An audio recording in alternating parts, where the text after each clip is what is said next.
I don't see. I do not see KILI Radio on there. No. Okay, the radio is not on there. And the other one was just saying thank you, so I don't know if we're on yet.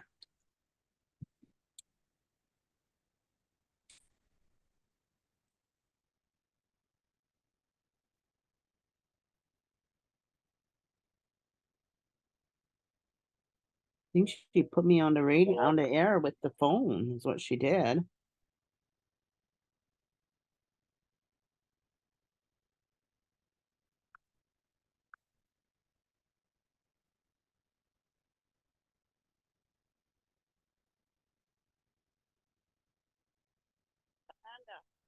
We go on the air with the Zoom.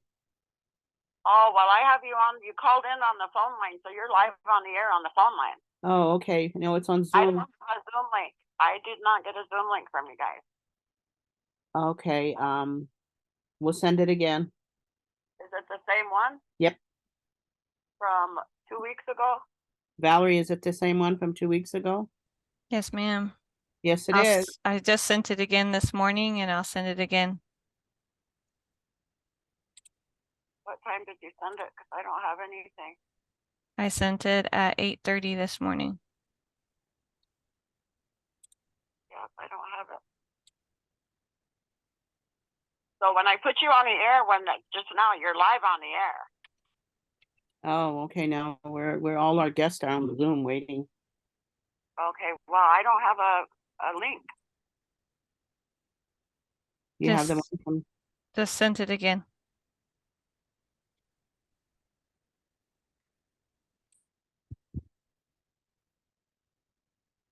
Last one I have is at 9:04, and it's not you guys.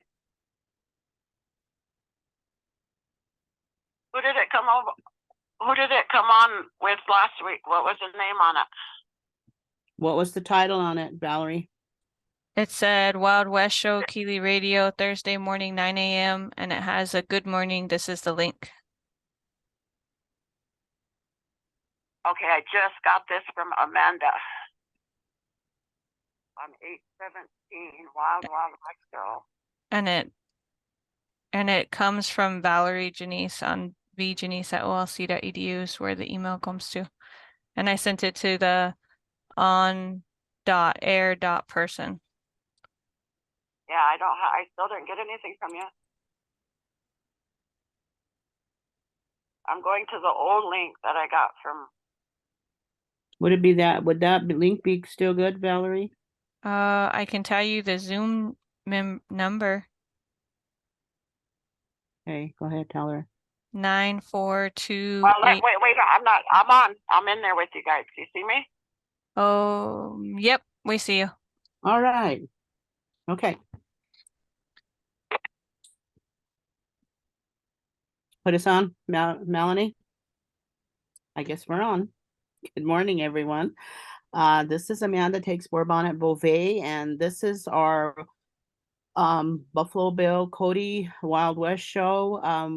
We come from a project of Oglala Lakota College, and we have been coming on sporadically every Thursday morning at 9 o'clock, and we will be coming on every Thursday at 9 a.m. For up until September 21st. Our project is about reaching out to community to get more information, to get photographs, to get stories, to get maybe items that you have in your family collection of your ancestors that traveled with the Cody show. So our show has been just talking about a lot of information. We've been throwing in genealogy information in there, family history information in there, just to get people thinking about those connections that we have to our ancestors. And on our advisory committee of this project is I, Stella Ironcloud, Donovan Sprague, Cecilia Fire Thunder, and Ernie Lapointe. And we've been working on the awareness part of this project And so far, we've been kind of spinning our wheels, getting a lot of information out there. Cecilia's been talking about it, and we've been doing some writing about it. The whole purpose of the show is not just to inform people knowledge of that show and what happened, because that was a big piece of our history, especially here on Pine Ridge, because the majority of the Native American people that Cody had traveled with was Lakota people, mostly from Pine Ridge. So those are our ancestors that traveled with him. And there's just a lot of photographs that the Cody Museum over in Cody, the Cody Center, have collected. They have over like 5,000 images, publications, and items that they have there at their center. And they have people working on, research, putting that together. Because the Cody shows made an impact in America's history, it was a very popular traveling show. And it was not only about Native Americans and cowboys and things that we might have thought of what the Cody show is, but it was about, the Wild West of America. And he portrayed a lot of that in his dramatization, in his shows. He traveled overseas to many countries. The Lakota performers went with him. They traveled here in the United States, mostly on the East Coast and sometimes on the West Coast. And there was over, I think it was like over, correct me if I'm wrong, Stella, Valerie, but it was something like 1,500 shows that were done in different places. So the Cody Archives has a great collection of that. And one of our purposes is to try to bring our Lakota perspective, our ancestors, to those stories, to those photographs, because a lot of times we're left out in history. Our history is written by the non-Indian. We see that in textbooks. We see that a lot in what's being taught about us. So what we're trying to do, or what Oglala Lakota College is trying to do, is bring that perspective of the Lakota people to the show. And it's going to take a while to develop that. And this is just the beginning stages of the project that we're doing. But today we have some special guests. We have Stella Ironcloud. She's our genealogist here on the reservation. She's done a lot of work in family histories for people, and she's going to be talking a little bit. And we got another special guest, it's Donavin Sprague. Donavin Sprague is kind of multi-talented. He's a musician. Yeah, I can't even tell you all the things he does. But one thing I do know about Donovin is he has a collection of books that he published of photographs of Native Americans and the different reservations. And so he's going to talk about that and his connections he made and just the value of what that really is about, and just want to mention that in one of his books, I saw one of my children's ancestors there. So that was really a really great find for us to find. We even had talked to one of the elders or grandpas, and he talked about the beadwork that he had on. So with that, I'm going to quit talking so much and hand it over to Donovan. Well, good morning, everybody. I'm Petu Washday. Thank you for the introduction. Yeah, I'm real interested in visiting with some people who have had ancestors, that were in the show, the Buffalo Bill Wild West show.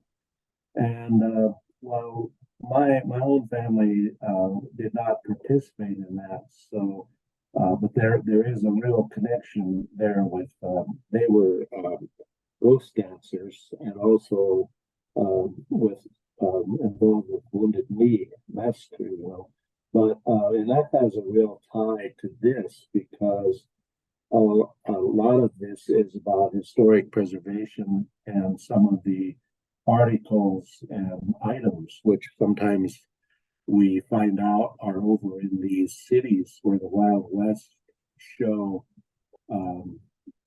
they performed, and next thing there's a ghost dance shirt or something like that. And so what was happening was these items were being given or maybe sold to individuals or groups as they travel. So those are some things that we would like to know more about.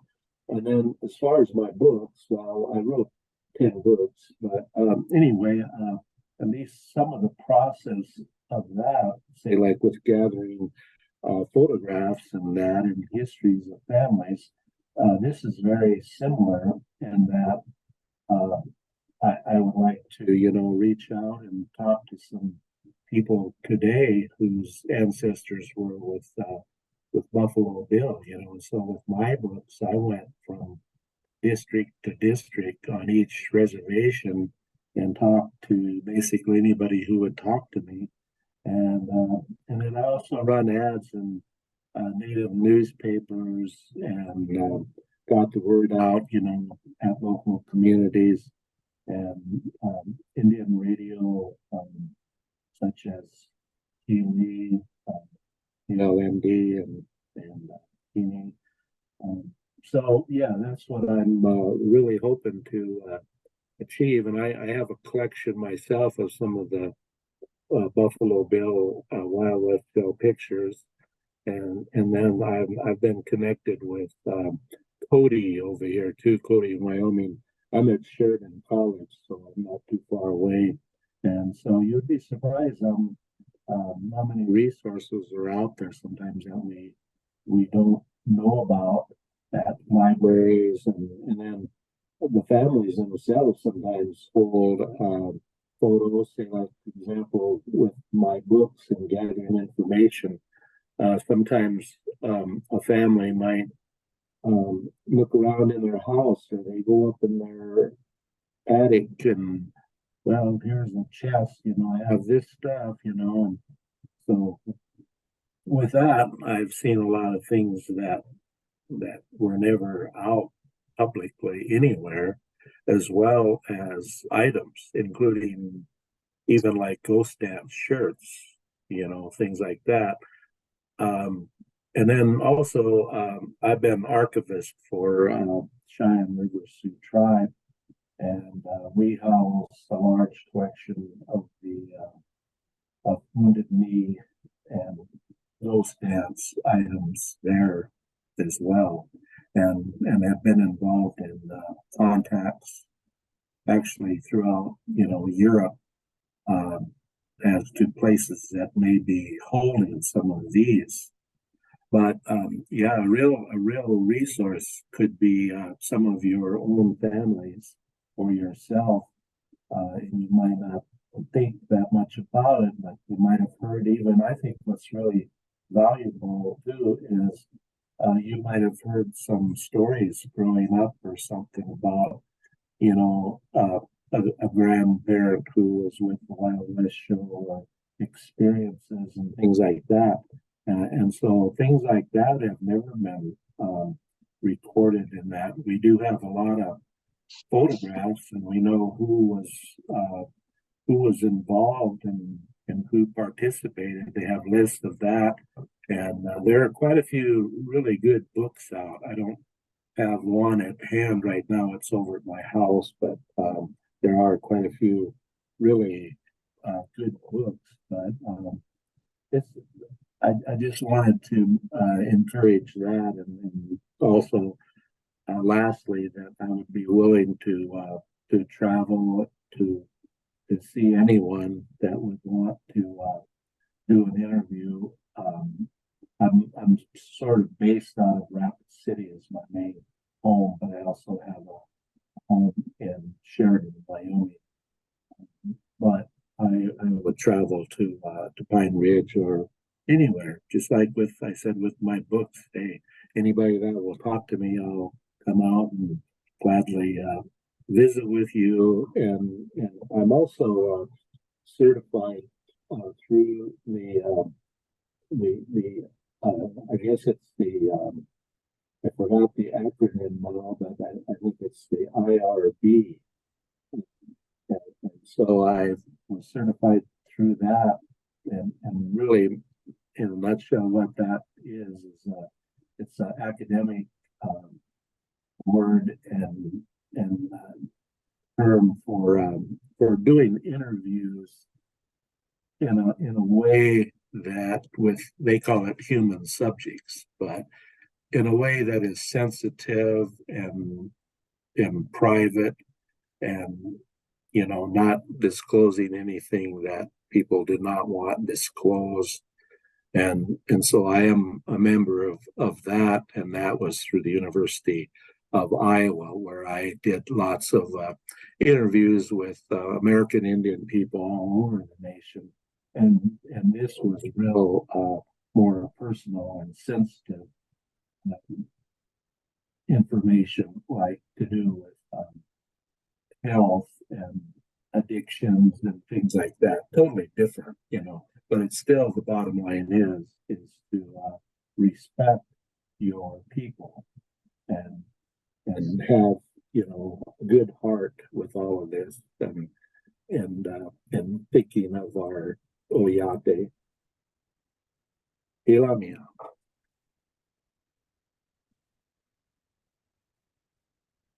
I'll turn it back to Amanda.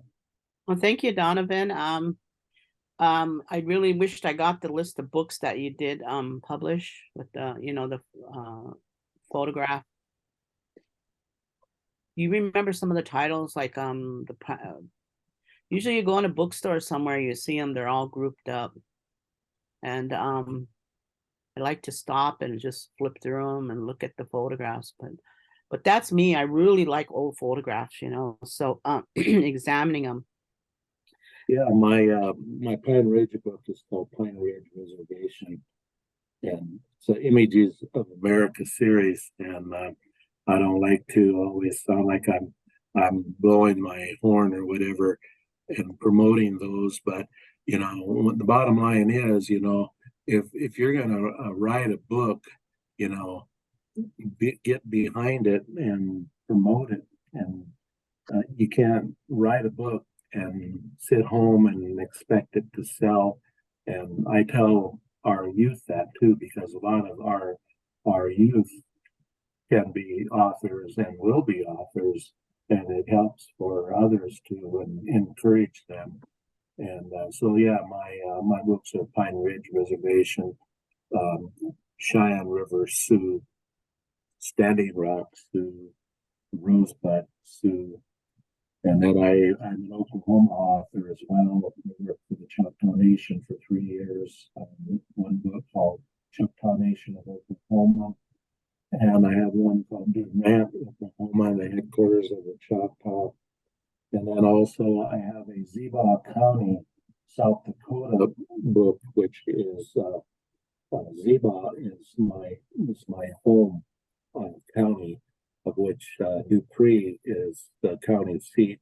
So the Ziba County comprises of a lot of Cheyenne River and a very tiny portion of Standing Rock Reservation. It's also on there. And then I did a modern Images of America, and it's called Standing Rock, Lakota, Lakota. And that was the first of the series that have colored pictures. So those pictures start about 1950s and a little bit more contemporary. And then I have a large book of Lakota Cheyenne history back from it starts in the late 1600s with winter towns, ends about 1920. And that one is unpublished right now. I hope to get that published this year, but it's about 600 pages and 34 chapters. Okay, thank you, Donovan.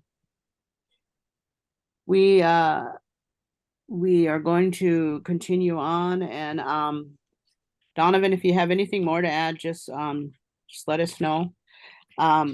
We have Stella online too, but I just wanted to do a few phone numbers here, that if you do have anything in your collection, when Donovan's talking about his books and all the photographs, and it made me think of in our communities, of how many collections there must be. Maybe there might be small ones, there might be big ones.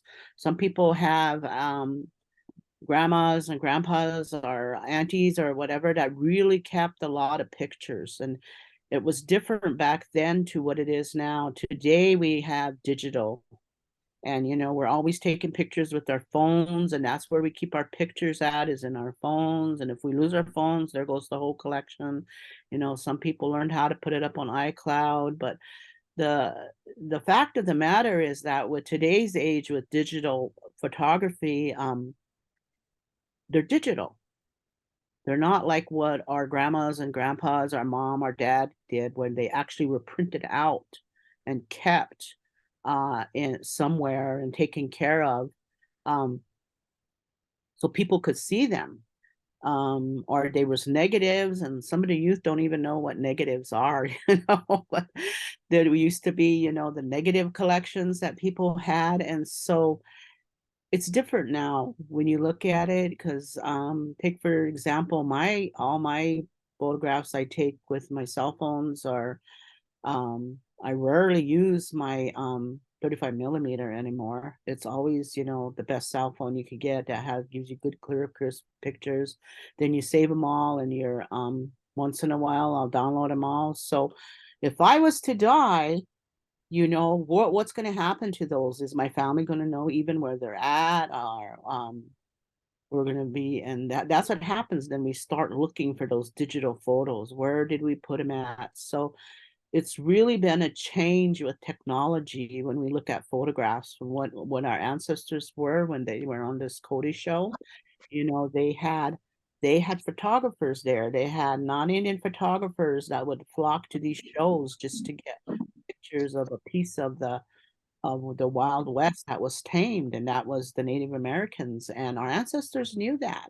And when they traveled with this show, that was like a job to them. They got off the reservation, they hopped those railroad cars, they went to Chicago or wherever, they hopped the ships, they went on these long trips on this show. And that was to show that, then they had a reason to show their regalia, to show the lifestyles that were being taken away from them. So a lot of time photographers took pictures of them. And what I was talking about when we talk about the Cody archives over in Cody, Wyoming, they collected a lot of the pictures of the Native Americans that traveled with the show, but a lot of them aren't identified. They have no names. They're just beautiful images that, that are there, but they don't have names. So sometimes in our ancestors, our grandma or grandpa's collections, or whatever, our aunt's collections, we've come across families that would have photographs and they don't have names either. They have actual prints. So that's just something to think about with all your picture taking of your families. Maybe let's say 20 years from now, where are those digital images going to be? And so how are we going to preserve those for our family histories? And there's the phone number to call at archives and at Oglala Lakota College is 455-6065. To call them if you have any kind of photographs or stories that you want to share, or you could contact me or Stella. And we're on Facebook. Stella has a cell phone number she'll tell you. And so we can get that information, because that really helps us, to be able to record those stories too. Part of this project is going to be a video too, a film. So we want to be able to, find people that if they have really interesting stories that we might be able to share on that, or if you have photographs. The last couple times we talked on the radio, I had contacts from people that said, they talked about their grandpa, he was a part of the show. Their grandma, she was a part of the show. And so it's really interesting to hear those stories.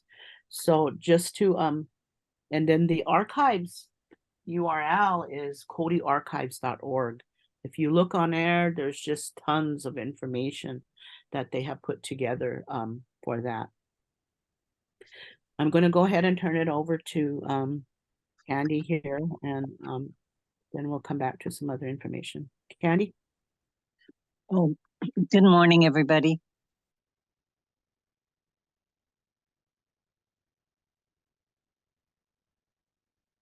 Can you hear me? Yeah, we can hear you. Oh, okay. One of the things I wanted to mention was for years I was looking for a picture of my daddy's hands that my great grandma had beaded on a shirt when he was 2 years old. So it's called the beaded hand shirt. And I was always looking for this to what happened to it. And I never could find out. But one day, a cousin of mine called from Denver and she said that they were getting ready to do a kind of a thank you dinner for all the people that had helped the Indian Center and stuff during the year. And she mentioned the Denver Natural History Museum. And so I asked her, I said, could you ask the man or ask whoever you're talking to if they have this shirt? Because I've been looking for it and I write to different museums and I would never ever get an answer usually. And so she asked the man, and this was a Thursday. And Friday she called and she said, he says that they have the shirt. And so I said, well, could you ask him if I come down to Denver, what could I look at it? And she said, sure. So I said, I'd be able to come over Thanksgiving. And so she said, okay, I'll tell him.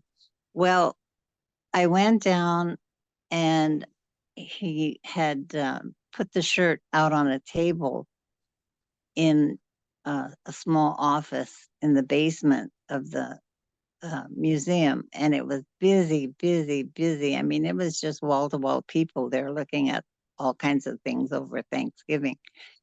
And so some of my family came with me, and as soon as we opened the door, I mean, the spirits just came out, and you could just feel the spiritual connection with the shirt.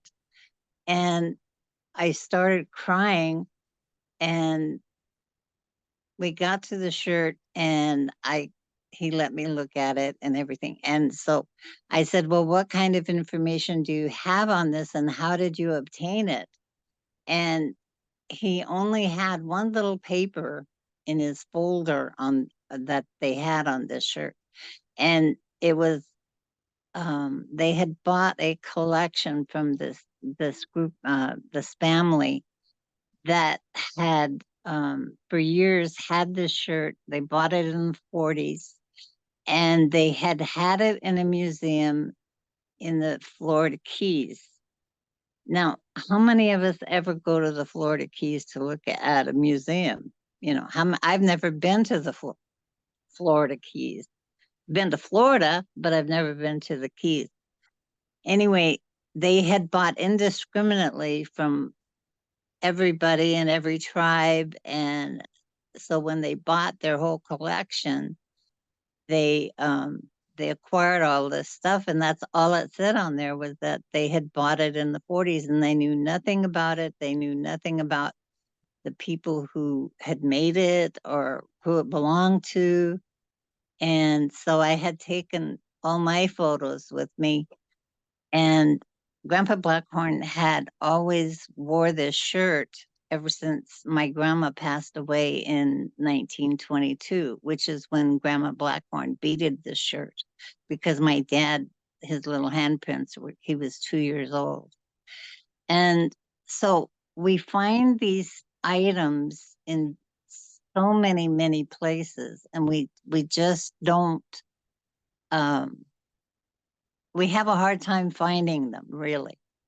They're not listed. I mean, you have to really scrounge around there and try to find the people who, you know, are the archivists of this museum, whichever museum it is, whether it's the Gene Autry Museum in LA or even the Cody Museum. They may have the shirt, but they don't know too much about the people who wore it or who it belonged to or who beaded it or, you know, the story behind the shirt. So a lot of times, I guess what I'm trying to say is these things pop up and, you know, you just kind of have to take advantage of the moment to try to find out where and how these people acquired it. Did they buy it? Were they gifted it? And you know, we will find stuff in the most unusual places. There's a man in Belgium who loved the Wild West. So wherever they were in Europe, he would take the train and then he would go to a show. Well, he had acquired a lot of items from Grandma and Grandpa Blackthorn too. I mean, other people too, but he had a whole trunk load of things and he didn't really know who in the world they belonged to or you know, he just didn't know that much or have that much information. And what he did have is in French. And so Ernie Lapointe was friends with this man and found out about this trunk of items that he had. And he had said that he had a lot of items that he thought belonged to Grandma and Grandpa Blackthorn. So if they were in the show, and a lot of times one of the stories that I was reading about was when they got on the train at Merriman and Grandma and Grandpa Blackthorn got on the train and they had a big leather container full of things to make. And so they would make these items and sell them. And so they always took all this big bag of things to do with them. So they were always busy in their spare time, whether it was beading or making things. And I don't know if you know how many people took things to work on, but they're out there. They're really, really out there. And as far as the museum in Cody, I did go there one year, and everywhere I looked, the archivist then at that time, I can't remember her name, but she told me to walk around the museum and see if I recognized anybody in the photos. Well, almost every other photo had a picture of Grandma and Grandpa Blackthorn in it. And it was because they didn't know who these people were either, you know. So if you know what they're wearing, or you had a family design that maybe was beaded on a vest, or they wore on a, you know, in their moccasins, because a lot of the families had their own designs, and so they used them, and then everybody had their own colors that they preferred too. So there's just little nuances that we need to look for when we're looking for all these things, but they're out there, and we just have to keep finding them.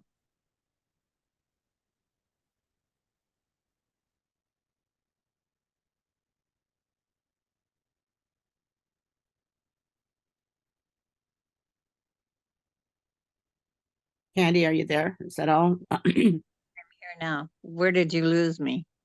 Just a minute ago. Oh, okay. So anyway, yeah, I mean, not everybody can get to Cody, and I'm not very good on the computer, but if you are, you know, use the computer a lot, there are so many things on there that's available to us. and we just have to keep looking. And if you can find group photos and find your grandparents or your ancestors in there, then you know, you need to get them identified and contact the college so that they can contact whoever and look for these people, because they usually have the same beaded designs, or they'll have the same dresses on. There's a lady that keeps popping up in one of the group shows and photos, and she has a elk tooth dress on, and it turns out that that lady is one of Ernie's ancestors, Mrs. LaPointe. And so she traveled with the Wild West shows a lot. And then there was another lady in there too. She was the widow of Jack LaPointe, and so she's always in the group photos. And once you know what they look like, they're just all over the place. So happy hunting, everybody.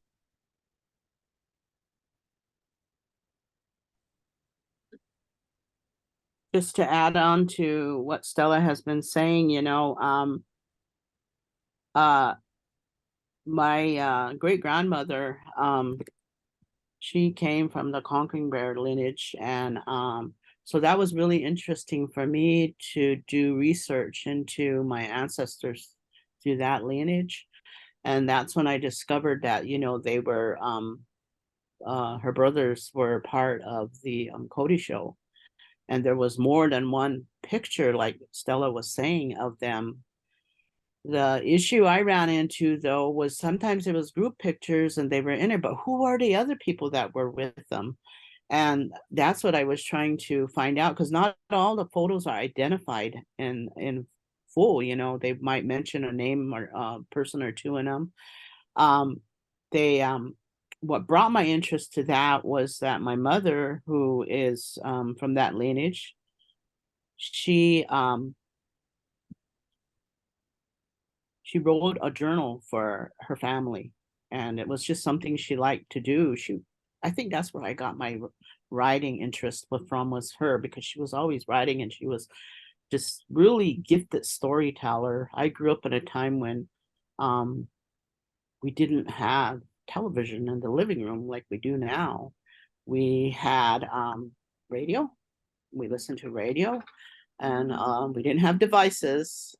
So a lot of times my entertainment was listening to my mother's stories, especially at night when, you know, we were preparing for to retire for the night, because she learned all these stories from her mother and from her grandparents, where she grew up with, north of Allen, so out there in the canyons. So she would tell us those stories, and I would just be avidly listening, because she was really gifted in a way that, you know, she had, her wordage was so good that I would just picture myself being there where she was talking about, because she was so descriptive. And so she would write, and she wrote journals, and she wrote about growing up, knowing all the people back then. And she wrote about her grandfather that traveled with the show, and her other grandfathers, the Conking Bears. So that's what piqued my interest into wanting to find out more about it. But it became a frustration when I look at all those photos, and I thought he has to be in here somewhere, because she wrote about him, how he talked about going overseas and all the things that he did. And but where's a picture of him? There has to be a picture. She talked about how he went to Carlisle too, as a elder, you know, going down there for making visits, because back then they were trying to bring students down there. So I want a picture of my grandfather.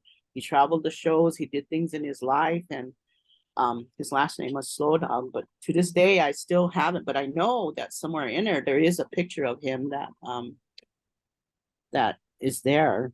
So the archives do have a lot of photographs.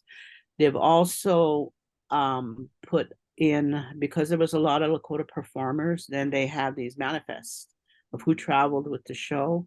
So they got some manifests in there also of who traveled with the show that was from Pine Ridge, and they would just list their names. So there's a lot of names in there of our ancestors that were with the show, and some of them we can recognize. I'm pretty sure they were calling themselves the Kiaksa, but the way the English word they had on there was the cutoff people.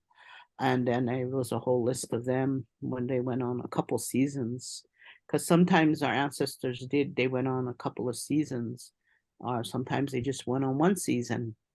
So it's really fascinating to learn all these things that our ancestors participated in. And Cody himself, you know, the way he got his name, Buffalo Bill Cody, is because one of his jobs was to kill buffalo and take it to feed the railroad crews. So that was how he got his name, Buffalo Bill, because he would, that was how he provided to some of the, he had a lot of other jobs too. He was pretty much a pretty fascinating guy. He was even an author. He used to write these 10-cent novels.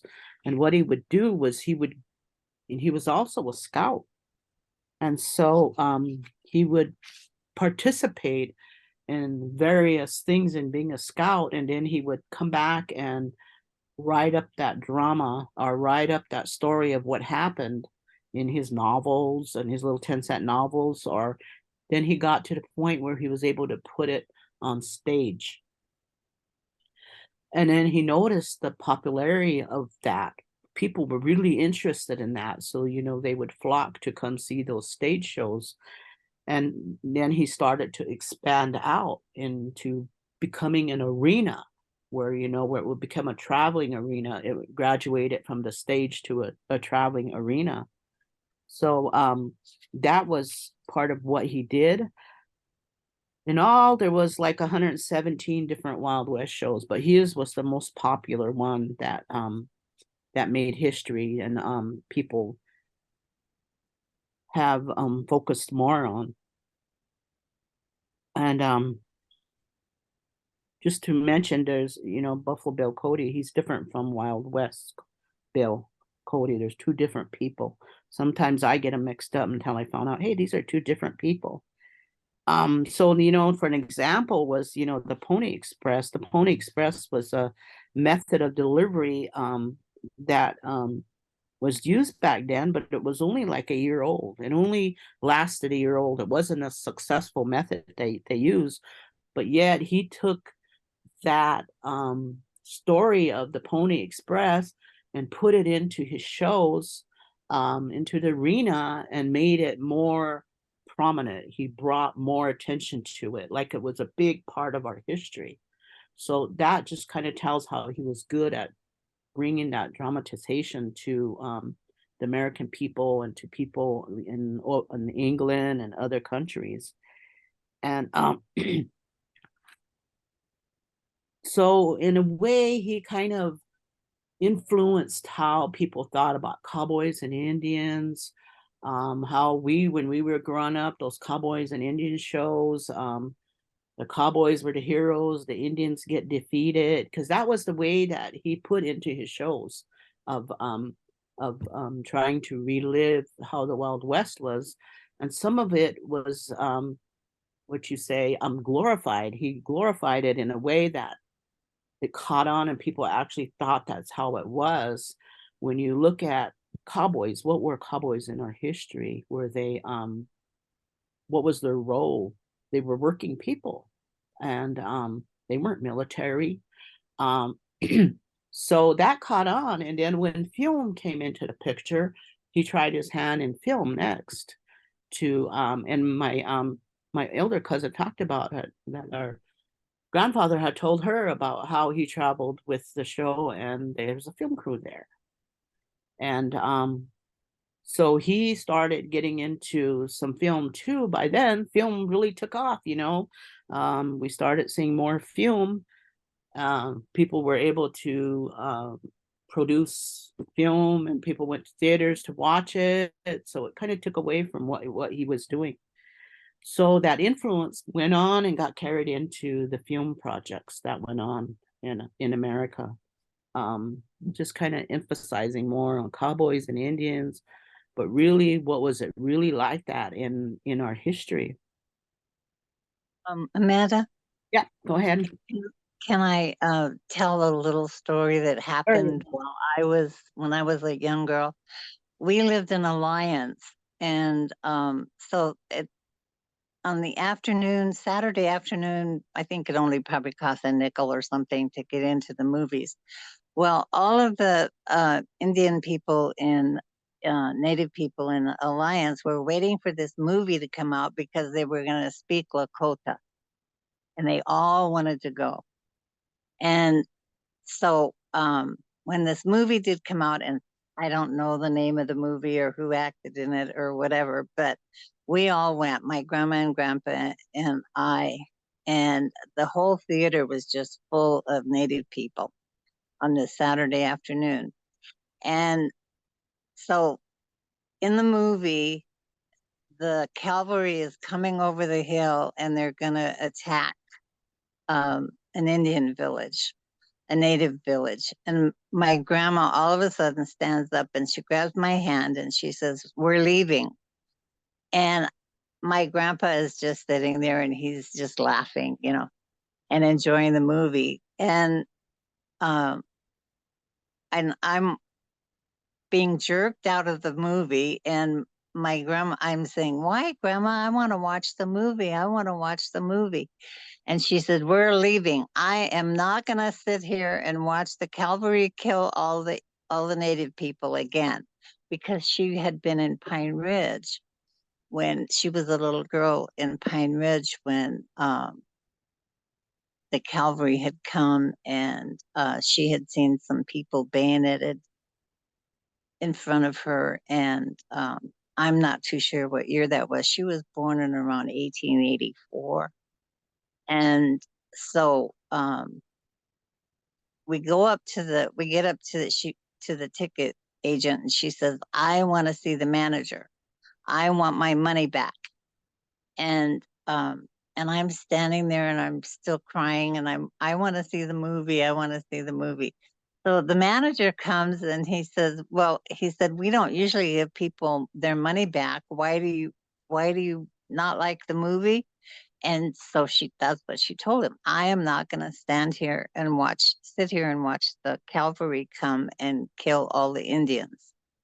And anyway, the long story short is she got her money back and we left. And I never ever did see that movie. I have no idea what it was, but I know everybody in Alliance wanted to see the movie and they all went and they all saw it, but me.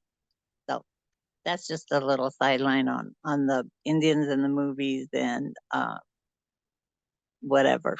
So Oh, just a little family story. that's a good story. I'm sure, a lot of elders have stories like that. Even I remember those stories. Well, like I said, we didn't grow up with the TV, but I I remember the John Wayne. Yeah.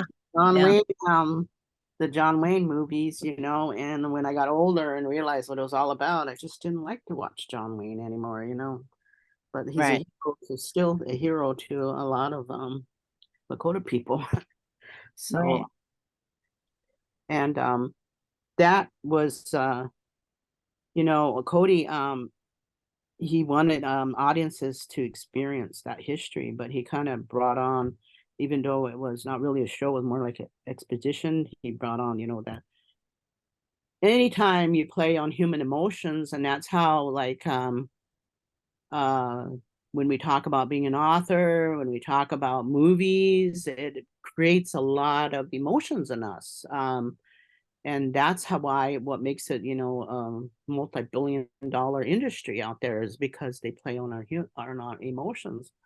And so that's what Cody saw, that he could use that and bring this piece of what was still kind of fresh history and put some drama to it, and people fed into it, and because they like to go there because they wanted to see this, it fed into their emotions, you know. And there's pictures in the Cody archive of when they went to traveled overseas, they would set up their village, our ancestors, and you know, they would fence it off, and people would pay to walk by and look at them in the village as they're doing their everyday things, you know.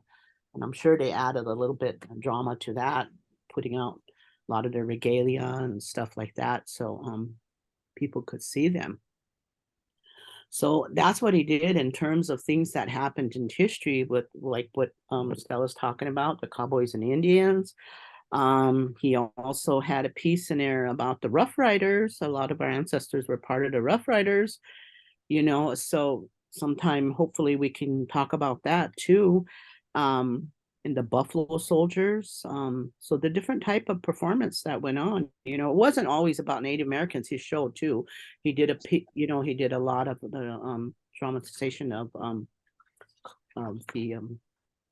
the different people we know in history that helped win the West. So that's basically what he brought out. And he eventually, you know, he started to bring like people like Sitting Bull onto his show to come and see. And Irontail, you know, people would come and pay to see these because they were an icon in our history. So they went, you know, for the experience to make money. And by then the Indian wars were kind of tamed down. So they went. And I did some research on Little Moon. Little Moon also was a part of that. Chief Little Moon, he went with the shows. And looking in really old newspapers, reporters would write about these shows when they hit the American cities. They would go there and cover things that went on with the show, not only with the Native Americans, but with different other things that, you know, other topics that were in the show. And I found these pieces about Chief Little Wound and Geronimo, because by then, you know, Geronimo was a prisoner of war, but the government let him go with the show too. And so he was a part of the show for a while, he and Little Wound. And I found a couple of articles where they talked about it was, you know, July and they were on the show and Geronimo was fooling around with fireworks. And he lit him off, and Little One was in the teepee or nearby with him, and he got injured from the fireworks. And so I was like, gee, nobody talks about this stuff, but you could find these little bits and pieces there. And eventually Little One went home, and this whole reporter was just talking about, you know, what happened. Little One went home and who took over Little One's place, because they always had, Cody always had somebody there, whether it was Sitting Bull, Little One, or other Lakota men that had a reputation, and they were more like the leaders of the crew, the Lakota crew that were there, or the Native Americans that were there. They kind of like commanded the crew, the acting crew there. So Little One went home, and in those articles, he died a few weeks later. That's why I've always wondered, what did Little One die of? Did he die of that injury, or did he die? Was he just sick so he went home? And the dates, you know, coincide with how he was traveling with that show up to his death. And it had, you know, how his wife Towslies wrote a letter to the expo and let them know that Little Moon had made his journey. So, you know, the reporters then flocked and talked about Little Moon, and there was always that thing back then. Even like my great grandfather Conking Bear, who died in Omaha, when he hopped off a trolley car because he was traveling with the show, but he didn't know how to run, you know, get on a trolley. He hopped off and he didn't get off right. So he cracked his head on the tarmac and it killed him. So the reporters flocked to that and made a big deal out of how a machine killed him, something he fought so hard about in the Indian Wars because he was such a great stout warrior at that time before they got put on the reservations, and how he had died by a machine. And they flocked to the to that, writing about what happened to him and how even followed him back to the reservation and wrote about how he got buried and all the people there and what went on. And but one thing that I noticed about with these reporters, they would always focus on the wealth of that person. Little Wound, they would always come up with why they owned this many horses, they had this much land or whatever, you know. So or like with Conking Bear, it was like he had 6 wives. There was 6 women there mourning him that had painted their faces. And he had many children, you know, so things like that were part of that, you know, in doing some research. But so those are stories that go with what happened. And we've heard stories. We don't have factual information. A lot of stories that many of you had are just that, stories that you heard from your grandpa and grandma, you heard from your parents, that you know of. And that's what we want to try to get, to be able to add to this project, to show our perspective of it. I had a Donovan, do you have anything you want to add? Yes, for our listeners. Earlier I had mentioned the Woksape shirts and Wounded Knee. So I'd like to kind of explain a little connection there with what we're doing with Cody and that. So, okay, Wounded Knee Massacre, and this also fits in the same time period. Wounded Knee is December 29th, 1890. But after that, some of the survivors from Wounded Knee were actually imprisoned in Illinois. So they take them over there as if the Wounded Knee massacre wasn't enough. But anyway, Cody got word of this, and he went over there and he signed a release, and they released those prisoners to him under his custody. He said, I could use them on the Wild West show, anybody that wants to go. So now that's where you have the connection of possible. I mentioned these Woksape shirts. See, okay, these people are going, and they often wore those under their other garments, you know, and maybe had layers. Or I know there's cases where people needed money and they sold articles. But anyway, I just wanted to mention that Woksape shirt and Wounded Knee connection with Cody. Thank you.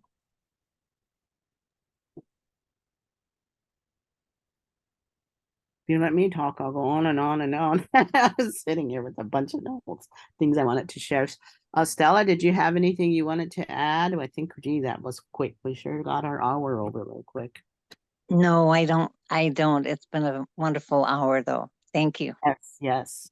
There is so much more information that we could share about our ancestors and what they did. And one of the things I want to do is really look at our Lakota grandmas, you know, and what was their part in this. And because they traveled with the show too. Some of them had children.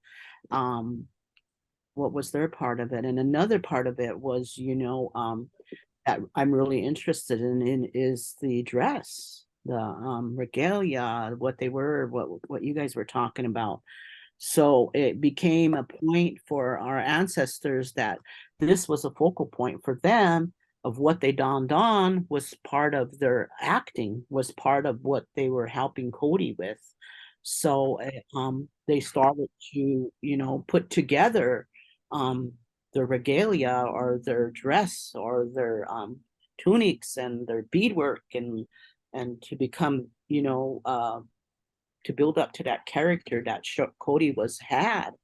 And so, you know, in the history, there's people that have written about it. There's books out there of different, like there's one whole book about Little Moon, the Little Moon family, and all their dress and regalia. And so, you know, to focus a little more on that sometime in one of these shows of that. And that's really fascinating for me, is to look at what they were wearing in those photographs, you know, whether it was beadwork, how their dress was, what was the meaning of some of those things. And one of the things that really interests me is the belt, you know, the Lakota women, had belts. They were leather belts. They had ganchos on them. They had different things. And then I thought the drop that hangs from the belt, you know, where did that come from? So, you know, I started asking, what's the purpose of the drop on our on those when you see them on their dress? And I've heard different stories from, yeah, that's something that just represents, because a lot of our ancestral grandmas had a belt, a piece hanging down so they could carry the wood, they could do this. So it represented their industriousness. That was one story. Another story comes from that it represents the victory of the long knives. So they would wear that to represent the long knives that we had the victory over in Montana. So that story comes from the Montana people.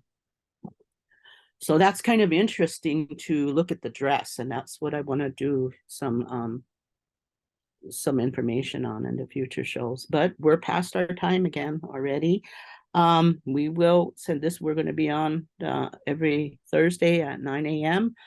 To 10 a.m. And again, I want to tell you that if you know you have information, you can get a hold of me or Stella, Donovan, or just call the college at the archives number 455-6065. And the women there will help, you know, take your story, or you can contact us on Facebook. I think most of us are on Facebook. So that about wraps up our show. Did any of you had anything more you want to add? No, I don't have anything. I don't either. Thank you, everybody, for Thank you, Donovan. having us here in Bookshop. Okay. Bookshop. Thank you. Melanie, I'll give it back to you.